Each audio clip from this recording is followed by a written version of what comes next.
সাহাবায়ে কেরাম বলেন আল্লাহ রাসূল যদি কখনো হাত তুলতেন আমরা তার বগলের শুভ্রতা অর্থাৎ লোম দেখতে পেতাম। তাহলে হাত কিভাবে তুলতেন এভাবে? আমার উপরের ভাইরা হয়তো দেখে না। অর্থাৎ আপনারা কি আপনাদের বুকের নিচে যেহেতু তারা দেখেন না, আমি বুঝিয়ে বলছি, বুকের নিচে হাত তো এইভাবে এইভাবে হাত তুলতেন কেন? আমাদের হাত তুলে দিয়ে রোগে তোলে তারপরে কি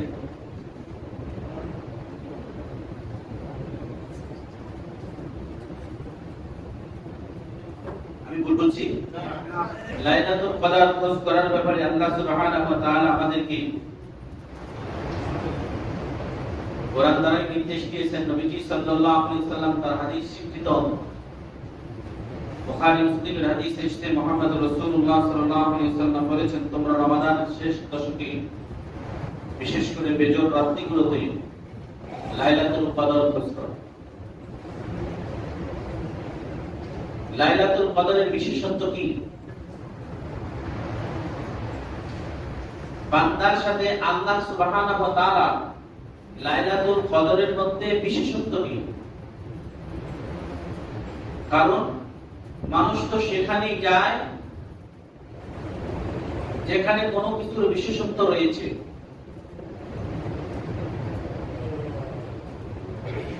মানুষ তো সেখানেই গমন করে যেখানে তার বিশেষত্ব রয়েছে এবং পাওয়া যায়। আর লাইলাতুল কদরের এই বিশেষত্ব বান্দার সাথে আল্লাহর সম্পর্ক হলো, বিশেষত্ব হলো এই লাইলাতুল কদরের মধ্যে এবং লাইলাতুল কদরে বান্দা আল্লাহ তাআলার কাছে যা চাইবে তাই পাবে। এক শব্দ উত্তর, ক্ষমা চাইলে ক্ষমা পাবে, রহমত চাইলে রহমত পাবে। কারণ এই রাতটা আল্লাহ সুবহানাহু ওয়া তাআলা বান্দাদের ইবাদতের জন্য স্পেশাল রেখেছেন। লাইলাতুল কদর খায়রুম মিন আলফি শাহর। কদরের রাতটা হলো এরকম যে হাজার মাসের চাইতে উত্তম। খায়রুন কল্যাণ, উত্তম হাজার মাসের চাইতে। এই মাসে এই রাতে বান্দা আল্লাহর কাছে ক্ষমা চাইলে ক্ষমা পায়। এখন এই লাইলাতুল কদরটা কোরআন এবং সুন্নাহ দ্বারা নির্ধারিত না। মুস্তাহিদিন ফুকাহায়ে কেরাম, উলামায়ে কেরাম এর আনুপাতিক সংখ্যানুপাতিক গাণিতিক সংখ্যা বের করেছেন।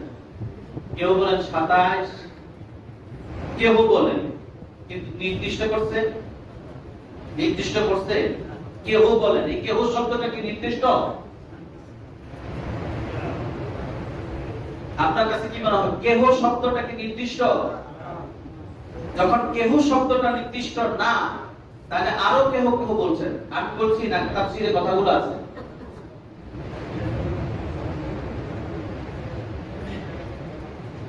কেউ বলেন 27, কেউ বলেন 25। আবার নবী করিম সাল্লাল্লাহু আলাইহি ওয়াসাল্লামের হাদিস থেকে, বুখারী, মুসলিম, তিরমিজি, নাসাঈর হাদিস থেকে পাওয়া যায় যে বেদর রাতগুলোর মধ্যে নবীজি সাল্লাল্লাহু আলাইহি ওয়াসাল্লাম স্পেশাল ভাবে আবার বলেছেন 23, 25, 27। আবার কোন হাদিসে আসছে 21, 23, 25, 27, 29। কিন্তু এই কথাটা সকলের কাছে গ্রহণযোগ্য শেষ দশক। সর্বসম্মতিক্রমে সকল উলামায়ে কেরামের, সকল হানাফি বলেন, শাফি বলেন, মালিকি বলেন, হাম্বলি বলেন, সকল উলামায়ে কেরামের মতে হলো শেষ দশকে লাইলাতুল কদর খোঁজ করো। তাহলে লাইলাতুল কদর ছুটে যাওয়ার সম্ভাবনা নাই। আচ্ছা, লাইলাতুল কদরের অবস্থান শুধু রাতের অংশ।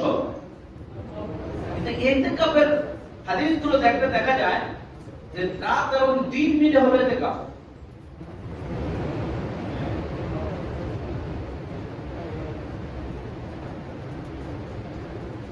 নির্দিষ্ট কিছু সময়ের জন্য লোকেরা নির্দিষ্ট রাত শেষ দশকে মসজিদে ইতিকাফ অর্থাৎ দুনিয়া ত্যাগ করবে।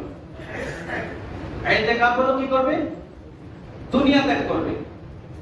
দুনিয়ার ব্যবসা বাণিজ্য, কারবার, মুআমালাত, লেনদেন এগুলি সম্পূর্ণ বন্ধ করবে।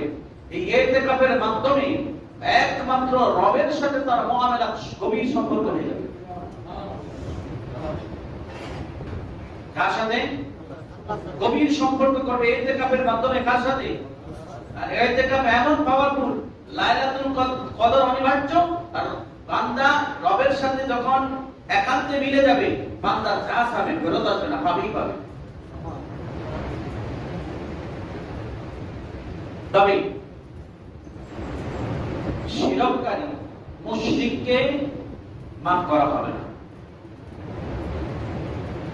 অনেক শ্রেণী আছে, তবে দুই শ্রেণী বিশেষত্ব, দুই শ্রেণী বিশেষত্ব, আবার বলছি দুই শ্রেণী বিশেষত্ব ক্ষমা করা হবে না, ক্ষমা করা হবে না, ক্ষমা করা হবে না। এক, আল্লাহর সাথে শিরককারী। দুই, বলবো নাকি বলবো না? আপনাদেরকে ভয় পাই। আমি ভয় পাবো কাকে? কিন্তু এখন তো আপনাদেরকে ভয় পাই। কারণ আমার এই মানুষগুলোর মধ্যে, এই মুসলিমগুলোর মধ্যে পরস্পর পরস্পরকে হিংসা করে। কেন ভয় পেয়েছি বুঝতেন? হ্যাঁ, কারণ আমার মুসলিম এখানে আসে না, আমি চলে যাওয়ার পর তো বলবো হুজুর এই কথাটা না বললেই হইতো। আর উনি করেই হিংসা, উনি করেই হিংসা। আবার আমাদেরকে আপনারা কিভাবে ইঙ্গিত করেন জানেন? হুজুর ওয়াজ করে ঠিক আছে, ভালো লাগে, কিন্তু খোসা মাইরা কথা বলে। এটা কোন জায়গায় খোসাটা হলো? আপনি হিংসা করেন আর আমি হিংসার কথা বলছি, এই জন্য আপনার খোসাটা আছে। আমি কি আপনাকে উদ্দেশ্য করে এই খোসা মারা কথা বলছি? আপনাকে উদ্দেশ্য করে বলছি? আমি কি আপনাকে চিনি? আপনি কি জানি? আপনি আপনার মহল্লায় এসে কি খোঁজ খবর নিয়ে যাচ্ছে আপনি আরেকজনের সাথে হিংসা করেন? আরেকটা হলো বিদ্বেষ। হিংসা এবং বিদ্বেষ পোষণকারীকে লাইলাতুল কদরের রাতে সিজদায় পড়ে থাকলো হিংসা বিদ্বেষ ত্যাগ না করা পর্যন্ত তাকে ক্ষমা করা হবে। তাহলে কত লাইলাতুল কদরই তো আমার হায়াতের জিন্দেগিতে আসলো আর গেল, ঠিক না? হয়তোবা আমার তকদিরে এরকম রাত পেয়ে গেছি, এমন রাত পেয়ে গেছি, লাইলাতুল কদর আমি পেয়ে গেছি, সিজদাও দিয়েছি, লাইলাতুল কদর আমি পেয়েছি, ওই সময় আমি ক্ষমা প্রার্থনা করতেছি। লাইলাতুল কদর পেয়ে গেছি, ওই সময় আমি তেলাওয়াত করতেছি। লাইলাতুল কদর পেয়ে গেছি, ওই সময় রবের কাছে স্পেশাল ভাবে ইস্তেগফার করতেছি। আগে বলে চেয়েছি, কিন্তু এমন মুহূর্ত আল্লাহ সুবহানাহু ওয়া তাআলার ইলমের মধ্যে এই রাতটাই লাইলাতুল কদর, কিন্তু ওই রাতটা আমার সৌভাগ্য হয়ে গেছে, আমার ভাগ্যে হয়ে গেছে। আমি সিজদাকারী হচ্ছিলাম, আমি তওবাকারী ছিলাম, আমি ক্ষমা প্রার্থী ছিলাম, আমি রিজিক প্রার্থী ছিলাম, লাইলাতুল কদর পেয়ে গেছি, কিন্তু একটাও আমি পাইনি। কারণ কি? কারণ কি? এক নম্বরে আমি হিংসা আর বিদ্বেষ এই দুইটা লালন পালন করতেছি অন্তঃকরণের মধ্যে, আর মানুষের মধ্যে এটা অ্যাপ্লাই করি। হিংসা অ্যাপ্লাই করি, বিদ্বেষ অ্যাপ্লাই করি। করেন না? করেন না? বিদ্বেষ বুঝছেন তো? বুঝেন নাই মনে হয় আপনারা? বিদ্বেষ শব্দ গ্রামাটিক্যাল ব্যাকরণের ভাষায় বিদ্বেষ শব্দটা বুঝেন নাই? যদি থাকে আপনার ভিতরে, তা কি লালন পালন করবেন না পরিত্যাগ করবেন? হিংসা, এটা কি লালন পালন করবেন না পরিত্যাগ করবেন? পরিত্যাগ করতে পারলে দোয়া কবুলের আশা করা যায়। বিদ্বেষ পরিত্যাগ করতে পারলে দোয়া কবুলের আশা করা যায়। যতক্ষণ লালন পালন করবেন, লাইলাতুল কদর এরকম হাজার মাস পরেও আপনার দোয়া ইস্তেগফার তওবা কবুল হবে না। 100 বছর যদি আপনার হায়াত বাড়িয়ে দেওয়া হয়, আর আপনি হিংসা বিদ্বেষ লালন করেন, শিরকের মধ্যে নিজেকে লিপ্ত রাখেন, শিরকের মধ্যে আপনাকে নিয়োজিত রাখেন, তাহলে জেনে রাখুন 100 বছরের মধ্যে 100টা রমাদান মাস পেলেও আপনি ক্ষমাপ্রাপ্ত হবেন না।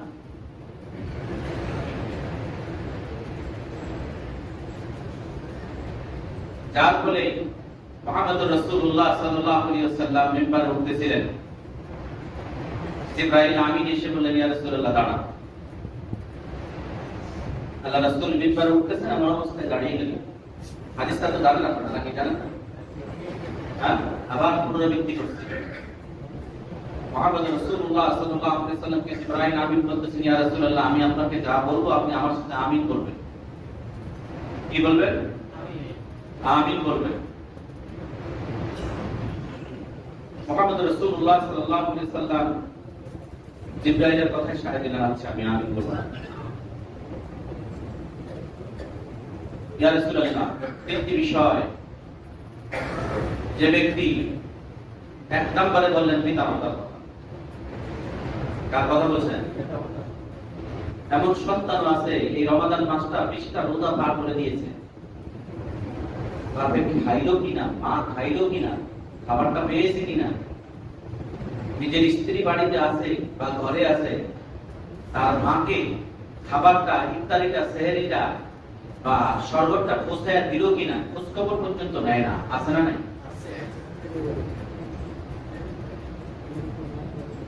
মুহাম্মদ রাসূলুল্লাহ সাল্লাল্লাহু আলাইহি ওয়াসাল্লামকে জিবরাইল আমিন বলছেন, ইয়া রাসূলুল্লাহ, যে তার পিতা কিংবা মাতাকে পেল কিন্তু খেদমত করলো না, ওই ব্যক্তির প্রতি লানত। এই লানত কার পক্ষ থেকে? জিবরাইল কার পক্ষ থেকে আসছে? আল্লাহ আমাদের হেফাজত করুন। তাহলে লানত কার পক্ষ থেকে?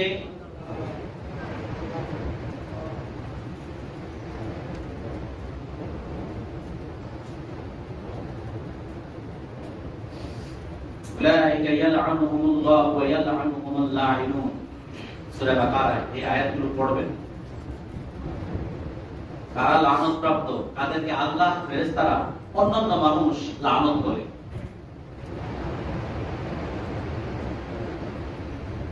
আল্লাহ, ফেরেশতা, অন্যান্য মানুষ লানত করে। লানত হলো কি? আরবি শব্দ, অর্থ কি? অভিশপ্ত। পৃথিবীতে অভিশপ্ত জাতিরা কখনো কি সফল হয়েছে? আল্লাহর পক্ষ থেকে যদি আপনি অভিশপ্ত হয়ে যান, আপনি কি আপনার জীবন দশায় কোনোদিন সফলতা পাবেন? আপনার কামাই রোজগার বরকত পাবেন? আলহামদুলিল্লাহ, আমি আমার মার খেদমত করতে পারি না, কারণ তিনি থাকেন বাড়িতে, আমি থাকি ঢাকায়। তারপরে যতটুকু সম্ভব পারলে খোঁজ খবর নেই, কিছু ব্যবস্থা করি, এবং কোন কাজ, কোন কথা, কোন কিছু করার আগে মার সাথে পরামর্শ করি। কার সাথে পরামর্শ করি? মা, এটা করব, বা এটা হবে, বা অমুক জিনিসটা হওয়ার সম্ভাবনা আছে, দোয়া করো। আমি আলহামদুলিল্লাহ, আমি দেখেছি আল্লাহ আমার মাকে কবুল করুন। আমার মা আমার জন্য যা চাইছে আমি তাই পেয়েছি।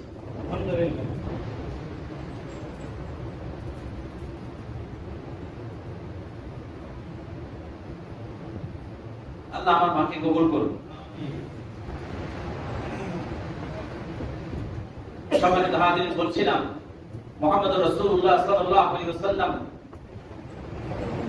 মেম্বারে উঠবেন, এমন সময় জিবরাইল আমিন এসে বলে দিয়েছেন, যে ব্যক্তি তার পিতা এবং মাতাকে পেল, তার পিতা মাতার খেদমত করলো না, ওই ব্যক্তির প্রতি লানত। মুহাম্মদ সাল্লাল্লাহু আলাইহি ওয়াসাল্লাম স্ত্রী মোহর মেরে দিলেন, আমিন। আর ফেরত হবে? এখন এটা থেকে ফেরত হবে? হবে না কেন? মুহাম্মদ সাল্লাল্লাহু আলাইহি ওয়াসাল্লাম এই আমিনও ফেরত হবে। আবার এটা কেমন কথা? মুহাম্মদ সাল্লাল্লাহু আলাইহি ওয়াসাল্লাম আমিন ফেরত হবে, আপনি কি কথা বলছেন? আমি মুহাম্মদ সাল্লাল্লাহু আলাইহি ওয়াসাল্লামের একজন নগণ্য ওয়ারিস হিসেবে কথাটা বলছি। আপনি যদি এতদিন বাবা মার খেদমত করেন নাই, এখন বাবা মার কাছে ক্ষমা প্রার্থনা করেন। মা যদি মাফ করে দেয়, বাবা যদি মাফ করে দেয়, তাহলে মুহাম্মদ সাল্লাল্লাহু আলাইহি ওয়াসাল্লামের আমিন শব্দটি ওখানে স্টপ হবে। ওখানে স্টপ হবে আপনার জন্য। তাওবা করার পর পিতামাতার খেদমতে আজ থেকে যদি নিয়োজিত হয়ে যান, আশা করা যায় আল্লাহ সুবহানাহু ওয়া তাআলা আপনাকে ক্ষমা করে দিবেন। আমিন বলবেন না? দ্বিতীয়ত হলো, ইয়া রাসূলুল্লাহ, যে ব্যক্তি রমাদান মাস পেল, এখনো পর্যন্ত নিজের গুনাহগুলো মাফ করাইতে পারলো না, ওই ব্যক্তির প্রতি লানত। মুহাম্মদ সাল্লাল্লাহু আলাইহি ওয়াসাল্লাম বলেন, আমিন। এখন আপনি বলেন, আপনার জায়গা থেকে, আপনি চাকরিজীবী, আপনি ব্যবসায়ী, আপনি অন্য যে কোনো পেশায় আছেন, আপনি পেশাগত দায়িত্ব থেকে হালালভাবে ইনকাম করছেন, এর মধ্যে কোনো সুদ, এর মধ্যে কোনো ঘুষ, এর মধ্যে ব্যবসায়ী মাত্র ওজনে কম দেন না। আমরা মনে করি কি মুদি দোকানদার মাত্র ওজনে কম দেন, ঠিক না? হ্যাঁ, আমার নিজের চোখে দেখে এই 2-3 দিন আগে আমার নিজের চোখে দেখা কাপড়ের ব্যবসায়ী কাপড়টাকে স্কেল দিয়ে মাপার সময় 1 নম্বর হলো তার স্কেলটা সোজা একটু বেঁকা আসেনি। অধিকাংশ ব্যবসায়ী স্কেলটা এই যে যেটা পঞ্চি বা কাঠি, এটা কি 10 পাকা নাম্বার 1। আর কি করে কাপড়টাকে খুব জোর করে টেনে ধরে, কাপড়ের টানলে 1 সুতা বাড়লেও বাড়ে নাকি বাড়ে না? এখানে কিন্তু সে তার মাপে চুরি করলো, কি সূক্ষ্ম চুরি আমি নিজের চোখে দেখেছি।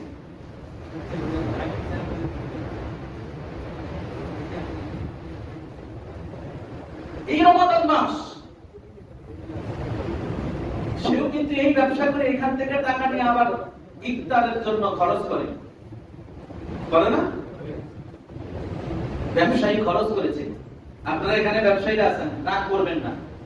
সাবান দিয়ে কাপড়ের মধ্যে কাপড় পরিষ্কারের জন্য আপনাকে নসিহত করা হচ্ছে কিতাবুল্লাহ সুন্নাত রাসূলের জন্য, আপনার ঈমান এবং আমল পরিষ্কারের জন্য। ক্লিয়ার?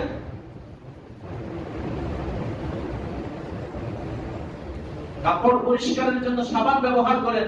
আপনার ঈমান, আপনার দেহ, আপনার জবান, আপনার কলব, আপনার রূহ, আপনার তাওবা, আপনার ইস্তিগফার সমস্ত কিছু পরিষ্কারের আমল হলো প্রথম শর্ত হলো আপনাকে হালাল খাদ্য খেতে হবে, হালাল ইনকাম করতে হবে। এটা শর্ত, এটা শর্ত, এটা শর্ত।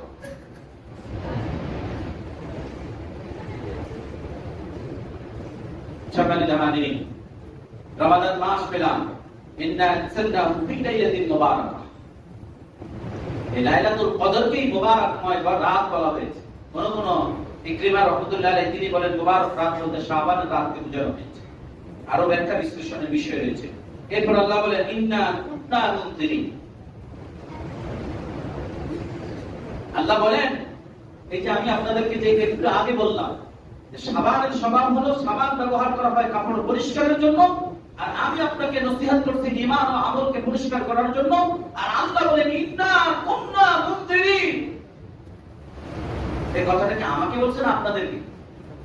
সমগ্র পৃথিবীর মানুষকে আল্লাহ বলেছেন কোরআন থেকে, সূরাতুদ দুখান আয়াত নম্বর 3। ইন্না কুন্না মুনজিরিন। আল্লাহ বলেন অবশ্যই এই কোরআন বরকতময় রাতে আমি অবতীর্ণ করেছি তোমাদের জন্য। আল্লাহ বলেন আমি সতর্ককারী। কে বলছেন?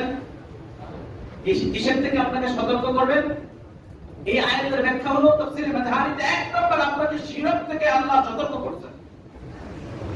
এই আয়াতে কারিমার ব্যাখ্যার প্রথম কথা হলো আল্লাহ আপনাকে শিরক থেকে, কুফর থেকে আপনাকে সতর্ক করছেন। শিরক করা যাবে না, কুফর করা যাবে না, এই জন্য আল্লাহ আপনাকে সতর্ক করছেন কোরআন দ্বারা।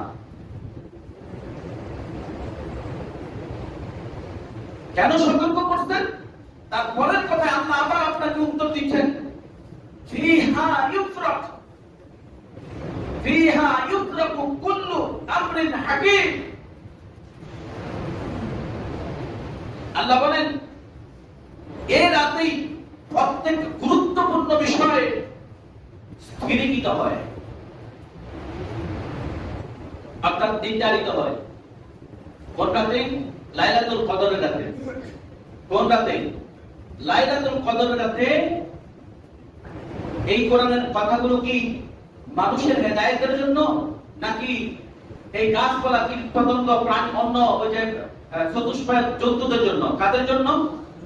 তাহলে ফিহা ইউফরাকু কুল্লু আমরিন হাকিম, এই কথা কাদের জন্য? মানুষের জন্য, আপনাদের জন্য এই কথাটা।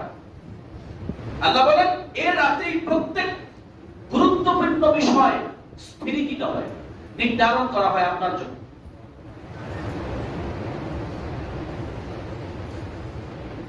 আয়াতের আলোকে যদি বলা হয় তাকদীর লিপিবদ্ধ হয়ে গেছে, কলম তুলে ফেলা হয়েছে, কিন্তু হাদিস শরীফে বুখারী মুসলিমে একটি বিষয় পরিষ্কার আসছে, তাকদীরকে যদি কেউ পরিবর্তন করতে চায়, তাকদীরকে যদি কেউ খারাপ তাকদীরকে যদি কেউ ঠেকাতে চায়, তাকদীর কেউ ঠেকাইতে পারবে? পারবে? তাকদীর কেউ ঠেকাইতে পারবে? বলে তাকদীর কেউ পরিবর্তন করতে পারবে? কারণ একজন মানুষের রূহ সৃষ্টি রূহুর কত হাজার বছর পরে আপনি আসতে আল্লাহু আলাম, একমাত্র আল্লাহর ইলমের মধ্যে আছে। পৃথিবীর কোন মানুষ কি বলতে পারবে আমার রূহটা ওই সময় সৃষ্টি করা হয়েছে এত হাজার বছর পর আমি জমিনে আসছি? বলতে পারবে কেউ?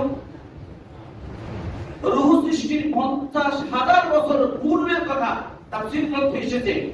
রূহ সৃষ্টির 50,000 বছর পূর্বে মানুষের তাকদীর লিপিবদ্ধ হয়ে গেছে। তাহলে সেই তাকদীর সেই পরিবর্তন করার সম্ভাবনা আছে কিনা? নাই।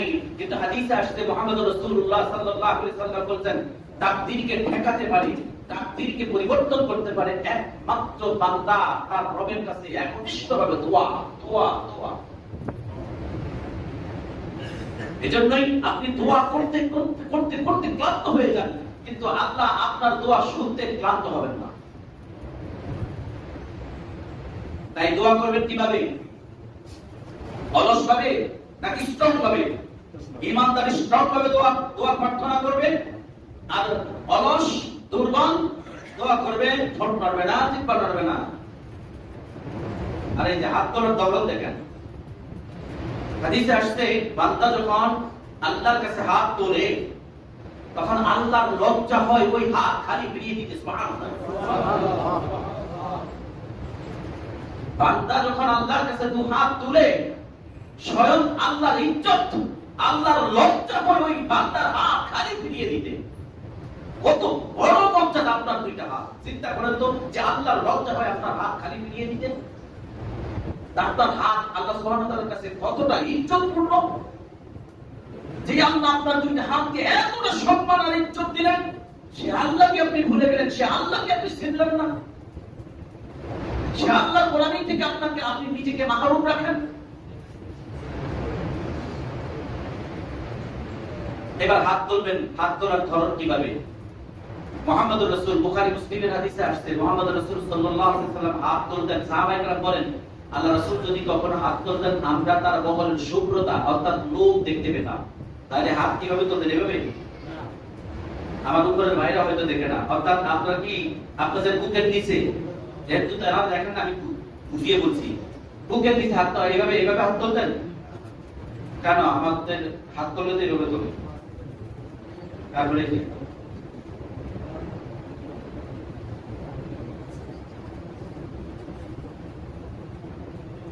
আমি ভুল বলছি? হাত তোলে না এইভাবে? হ্যাঁ হ্যাঁ,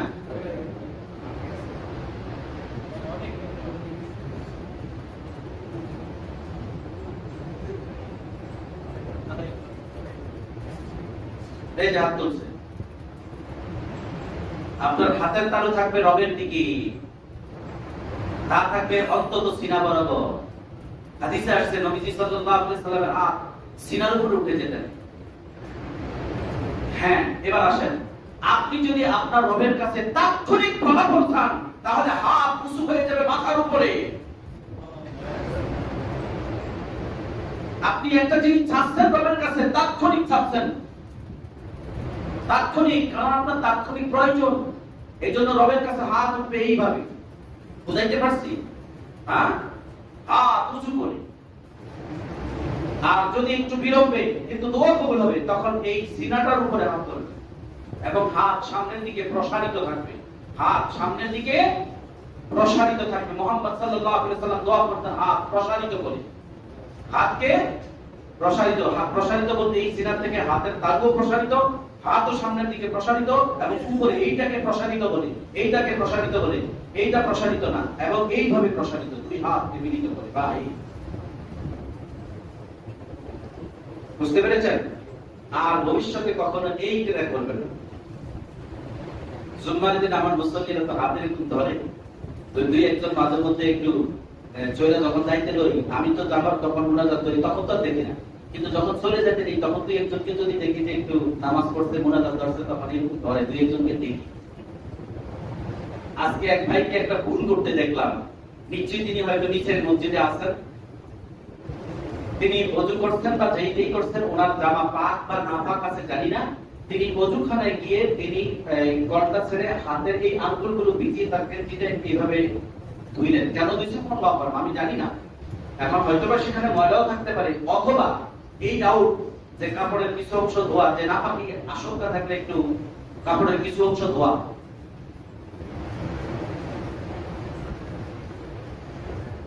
কামিজ বলা হয় জামাকে, এই উপরের জামাটাকে বলা হয় আরবিতে কামিজ, নিচের লুঙ্গি বা পায়জামাকে বলা হয় ইজার, ইলিয়ার। মুহাম্মদ সাল্লাল্লাহু আলাইহি ওয়াসাল্লাম ইমাম আযম আবু হানিফা রাহিমাহুল্লাহ তার এই ওযুর বা পোশাকের পবিত্রতার ব্যাপারে বলেন, কেউ যদি তার পোশাকের সন্দেহ করে যে তার ইজারে তার অপবিত্রতা, প্রস্রাব পায়খানা বা কোনোভাবেই হাঁটা চলার ক্ষেত্রে অপবিত্র লাগার আশঙ্কা থাকে, তাহলে সে যেন তার জামা ইজারে অর্থাৎ লুঙ্গি বা পায়জামার নিচের অংশের 4 আঙ্গুল পরিমাণ, কয় আঙ্গুল? 4 আঙ্গুল পরিমাণ একটু পানিতে ধুয়ে নেয়।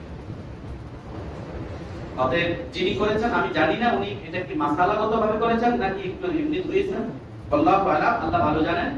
তিনি আশা করি সামনে এখানেই আছেন। যদি এমনি এমনি করে থাকেন তাহলে তো হলো, আর যদি মাসালাগত ভাবে আপনি জামাকে পবিত্র করার নিয়তে করে থাকেন তাহলে ওটা হয় না। জামা পবিত্র করার নিয়তে করে থাকলে ওটা হয় নাই। সম্মানিত হাজিরিন, আমরা লাইলাতুল কদরের মর্যাদা ফজিলত নিয়ে আলোচনা করেছি। আমরা সূরাতুল বাকারার 125 নম্বর আয়াতে আল্লাহ সুবহানাহু ওয়া তাআলা সংক্ষিপ্তভাবে আলোচনা করছি। এই ঘর মসজিদ কার ঘর?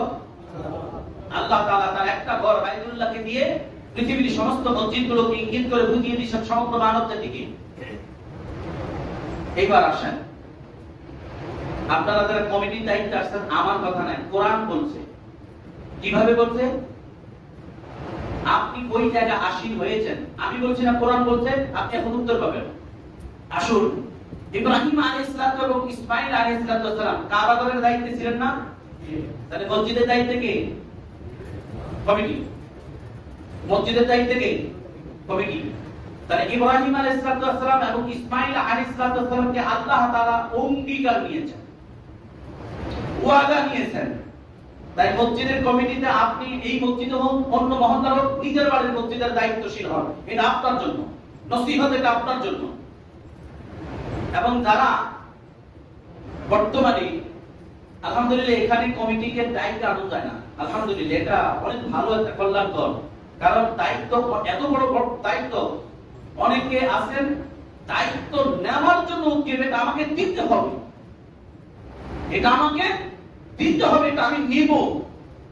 কিন্তু আমাদের এখানে বেশ কিছু দায়িত্বশীল আছেন, তাদেরকে জোর করে দায়িত্ব বসায় দিতে হয় যে না, এটা আপনাকে নিতে হবে।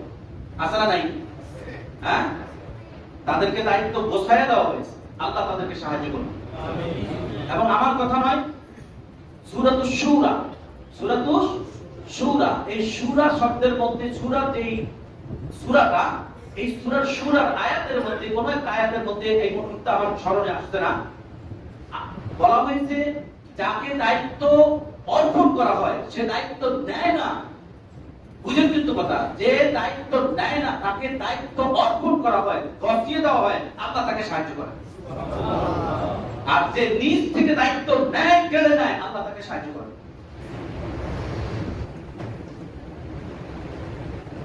এবার আসেন কোরআনুল কারীমে আল্লাহ বলেন ওয়া আহিদনা, এই আহিদনা হলো আল্লাহ বলেন আমি অঙ্গীকার নিয়েছিলাম, ওয়াদা নিয়েছিলাম। কার কার কাছ থেকে ওয়াদা নিয়েছিলেন?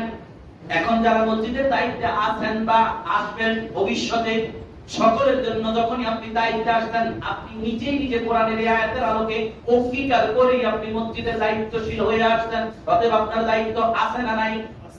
আল্লাহ বলেন ওয়া আহিদনা ইলা ইব্রাহিম, এখানে কার কথা বলা হয়েছে? ওয়া ইসমাঈল কার কথা বলা হয়েছে? কেন? পৃথিবীর সর্বপ্রথম মসজিদ কোনটি? বায়তুল্লাহ। সেই বায়তুল্লাহ ঘর নির্মাণ করেছিলেন কে? ইব্রাহিম এবং ইসমাঈল। ইব্রাহিম এবং ইসমাঈল আলাইহিস সালাম নির্মাণ করার পর সেই মসজিদ বায়তুল্লাহ রক্ষণাবেক্ষণ, পবিত্রকরণ, পবিত্রতার সমস্ত দায় দায়িত্ব কার মধ্যে ছিল? আমি বলছি না, আল্লাহ বলেন কোরআনুল কারীমে, আল্লাহ বলেন আনতাহিরা। দেখেন, আপনারা হয়তো বলবেন যে হুজুর মনে হয় আমাদের আল্লাহ বলছেন আত-তাহিরা, তাহির মানে হলো পবিত্রতা। এই হুজুর তাহির কি? হ্যাঁ, তাহির মানে কি? তাহলে কোন ঘরকে পবিত্র রাখতে হবে? আল্লাহ বলেন আত-তাহিরা বাইতিয়া, বাইতুল মানে ঘর, আর বাইতিয়া আমার ঘর। তাহলে আল্লাহর ঘর কোনটা? আয়াতটা কোরআনের নাযিল করছেন আল্লাহ, তাহলে কোন ঘরকে আল্লাহ তাআলা ইঙ্গিত করেছেন? বালিয়াবুদু রাব্ব হাযাল বাইত, বালিয়াবুদু, সুতরাং তোমরা গোলামি করো, রাব্ব হাযাল বাইত, তোমাদের রবের, এই ঘরের রবের, হাযাল বাইত অর্থাৎ বাইতুল্লাহ রবের গোলামি করো, ইবাদত করো। ওয়া আহিদনা ইলা ইব্রাহিম ওয়া ইসমাঈল আন তাহিরা বাইতিয়া, ইব্রাহিম এবং ইসমাঈল আলাইহিস সালাতু ওয়াস সালামের কাছ থেকে আমি অঙ্গীকার নিয়েছিলাম তারা যেন আমার ঘরকে সর্বদাই পবিত্র রাখে। এই পবিত্রতার বিষয়ে এক নম্বরে আল্লাহ তাআলা ইব্রাহিম এবং ইসমাঈল আলাইহিস সালাতু ওয়াস সালামকে অঙ্গীকারের বিষয়ে প্রথম শর্ত দিয়েছে, শিরক থেকে এই ঘরকে পবিত্র রাখতে হবে, মূর্তি থেকে এই ঘরকে পবিত্র রাখতে হবে, গুনাহের কর্ম থেকে এই ঘরকে পবিত্র রাখতে হবে। এখন মারামারি করা কি গুনাহের কাজ না সওয়াবের কাজ? মসজিদে কি মারামারি করে নাকি করে না? কি নিয়া?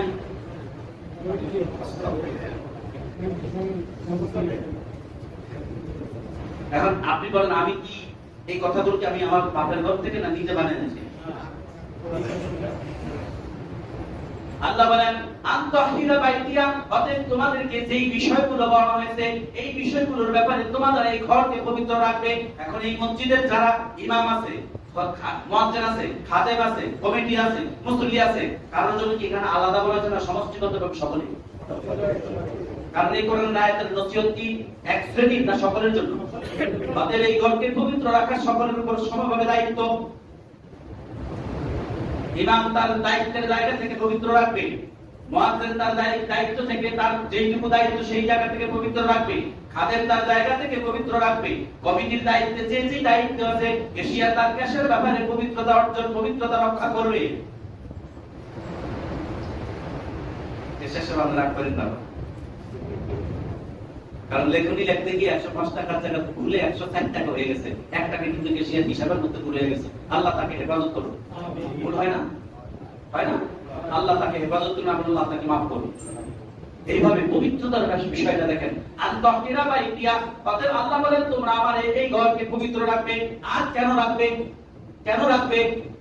কেন রাখবে? আমি বলছি না, আল্লাহ বলেন। আসুন কোরআন থেকে শুনি। আল্লাহ বলেন লিত-তাইবিন, যেহেতু এই ঘরে তাওয়াফ হয় না, তাওয়াফ হয় কোথায়? বাইতুল্লাহ। তাওয়াফ হয় কোথায়?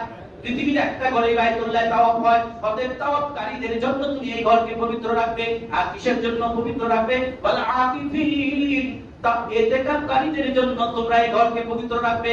তাহলে আল্লাহ রাব্বুল আলামিন চারটা কথা বলেছেন আল্লাহর ঘরগুলোকে নিয়ে, শুধুমাত্র আমভাবে খাসভাবে আল্লাহ তাআলা বাইতুল্লাহকে বুঝিয়েছেন। লিত-তাইবিন, তাওয়াফকারীদের জন্য বাইতুল্লাহকে তোমরা পবিত্র রাখবে। আর কি করবে? ওয়াল আকিফিন, তাওয়াফকারীদের জন্য তোমরা এই ঘরকে পবিত্র রাখবে। আর কিসের জন্য? ওয়ার রুকা, এখানে রুকুকারীরা রুকু করবে, তাই রুকুকারীদের জন্য এই ঘরকে পবিত্র রাখবে। ওয়াস সুজুদ, এবং সিজদাকারীরা এই ঘরে এসে সিজদা করবে, অতএব এই সিজদাকারীদের জন্য এই ঘরকে পবিত্র রাখবে। কিসের থেকে পবিত্র রাখবে? 1 নম্বর শিরক, 2 নম্বর বিদআত, 3 নম্বর কুফর, 7 নম্বর সকল ধরনের মূর্তি।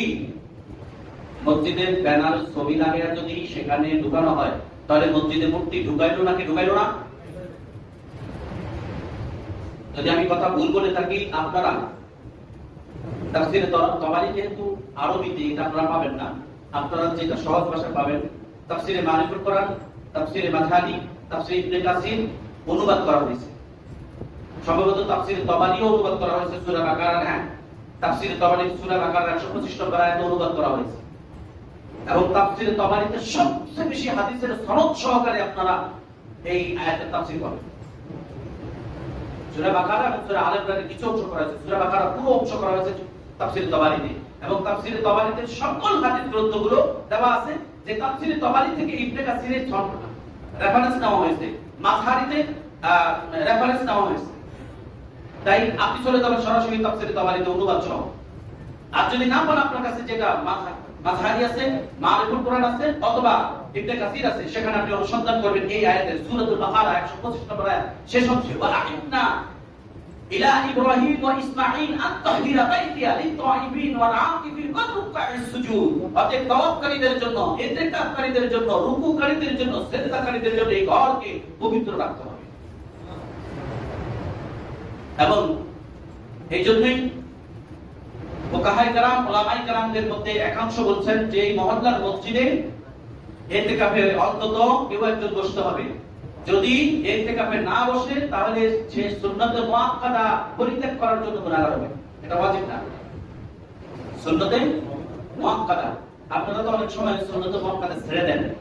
এখন ইদানিং কালে এক্সরে আছে, খরচ পড়লে হবে, সুন্নাতে মুআক্কাদা না পড়লে হবে। হ্যাঁ আছে না? আপনি তো জামা গায়ে দিয়ে আসতেন, আসতেন তো। এখন বাসায় গিয়ে জামা দুইটা হাতা কেটে ফেলবেন, সেটাই করবেন না। ওই কাটা হাতাটা জামাটা গায়ে দিয়ে রাস্তায় বের হবে, মানুষ হাত তো অর্ধপাগল করা কিছু করবে। সুন্নাত কার বিষয়?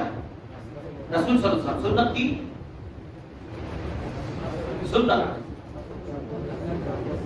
সুন্নাত হলো একটা শব্দ, এর ইংলিশ মিনিং হলো সিস্টেম, বাংলায় যেটাকে বলে পদ্ধতি। মুহাম্মদ সাল্লাল্লাহু আলাইহি ওয়াসাল্লাম যেই সকল পদ্ধতিগুলো অনুসরণ করেছেন, উম্মতকে করার তাকিদ দিয়েছেন, সেটা দেওয়ার নির্দেশ দিয়েছেন, সেগুলোই ওয়াজিব এবং সুন্নাত মুআক্কাদার মধ্যে পড়ে। ছাড়তে নিষেধ করেছেন এবং খুদ নবী করিম সাল্লাল্লাহু আলাইহি ওয়াসাল্লাম ইতিকাফে বসেছেন। তাই ইতিকাফে বসলে সবচেয়ে বড় বরকত হলো ইতিকাফে বসলে লাইলাতুল কদর ছুটে যাওয়ার সম্ভাবনা নাই। এবং কেউ যদি ইতিকাফের নিয়তে একটা দিন একটা রাত বসেন, এটাও আল্লাহ তাআলা কবুল করবে। কারণ হাদিসে যেটা পেলাম সেই দশক তো বসবেনই। কেউ যদি একটা রাতের জন্য বসে, ওই একটা রাতের ইতিকাফের নিয়তে বসে যায়, সে ওইটা সব হয়ে যাবে। সুবহানাল্লাহ। তাহলে সহজ হয়ে গেল। আল্লাহ আমাদেরকে কবুল করুন। এবার আসুন, আমি তিনটি বিষয় নিয়ে বলছিলাম: সাদাকাতুল ফিতর, লাইলাতুল কদর, ইতিকাফ। যেটা আমি আর ইতিকাফের বিষয়টা বিস্তারিত বলছি না।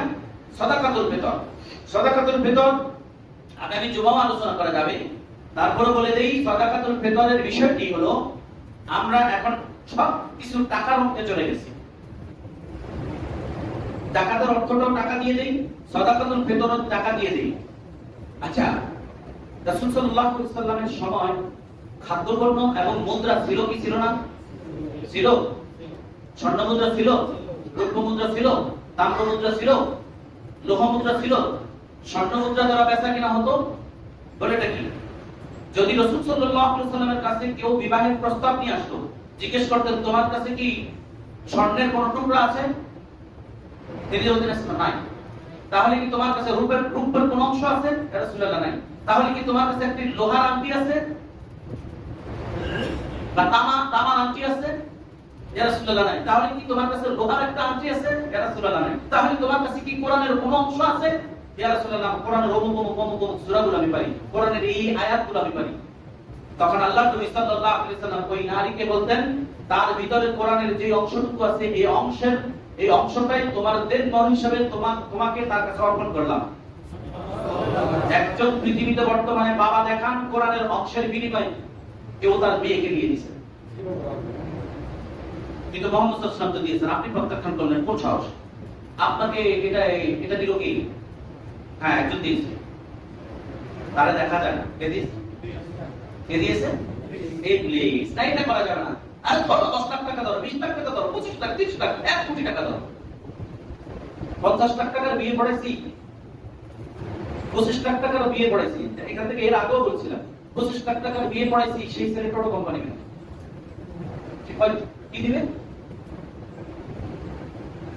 আর মেয়ের বাপের শর্ত হলো যে মেয়ে এখানে বিয়ে দিবে না, যদি দেয় তাহলে 25 লাখ টাকা দেন মনে দিতে হবে। তাহলে এই শর্তে বিয়ে আল্লাহ বরকত দিবেন, বারাকা দিবেন। তাই বিবাহকে সহজ করুন, আল্লাহ আসমান থেকে এই পরিবারটাকে সহজ করবেন। সম্মানিত হাজিরিন, ফিতর, সাদাকাতুল ফিতর। এইজন্য মুহাম্মদ সাল্লাল্লাহু আলাইহি ওয়াসাল্লামের সময় সাহাবায়ে কেরাম, তাবিঈন, তাবিঈন, মুস্তাহিদিন, তারাও পর্যন্ত সাদাকাতুল ফিতর দিতেন খাদ্যশস্য দিয়ে। এই দিয়ে গম এবং চাল একই পর্যায়ে। আমাদের প্রধান খাদ্য রুটি এবং ভাত। আমাদের প্রধান খাদ্য কি? রুটি এবং ভাত। আমরা গম দিয়ে কিংবা চাল দিয়ে আমরা সেটা দিব। এক শের 12.5 টাকা। এখন আসলে এই 12.5 টাকার হিসাবটা মানুষ বলে, কিন্তু 6 টাকার হিসাব কি এখন বাটখারায় আছে? আছে। তাই এটাকে এই এক শের 12.5 টাকা গ্রামে নিয়ে আসবেন। এক শের 12.5 টাকা সমান কত গ্রাম? হ্যাঁ, এই 900 গ্রাম হিসাব করে আপনি টাকা দিয়ে দিবেন,